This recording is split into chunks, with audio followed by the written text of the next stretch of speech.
বলুন মহারাজ, কি বলুন আমাকে তলব করেছেন? আমি তো কিছু অন্যায় করেছি? না না, সেসব কোনো ব্যাপার না। ধুলো দূর করার জন্য তো অনেক ব্যবস্থাই নেওয়া হলো। অবশেষে মহামান্য বিদ্যান মশাই পরামর্শ দিলেন গোটা রাজ্য চামড়া দিয়ে ঢেকে হবে।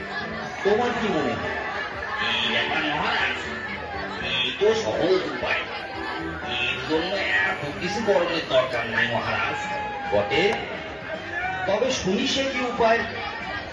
আপনি যদি আপনার চরণ দুইখান চামড়া দিয়ে ঢাইকা ফেলেন, তাহলে তো রাজ্য টাকার দরকারই পড়ে না মহারাজ। এত কি হবে সিধে? চুপ করো, যত বড় মুখ নয় কত বড় কথা। তোমায় ফুলে চড়ানো হবে। এ বুঝি ষড়যন্ত্র। ও আপনার পা ছুঁলে আপনি অসুস্থ হবেন মহারাজ। থামুন থামুন থামুন আপনারা সকলে। মুচি, তুমি নির্ভয় তোমার কাজ শুরু করো।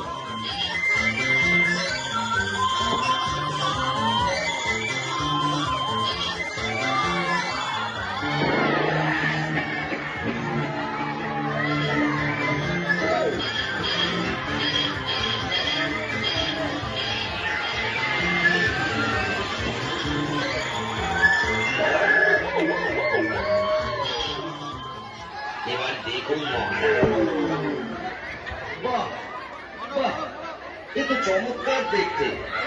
একটু শরীরে দেখুন মহারাজ।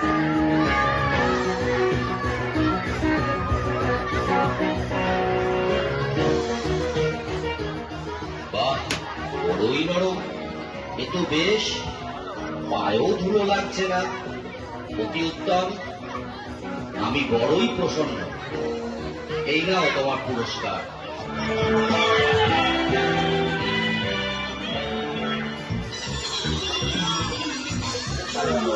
জয় হোক মহারাজ রঘুচন্দ্রের জয় হোক।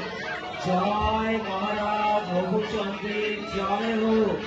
জয় মহারাজ রঘুচন্দ্রের জয়। বলুন রাজা এই কথাটা অনেক সুন্দরী, আমার মাথায় ছিল টাকা পেল সেই থেকে দেশে যুগের প্রচলন হলো।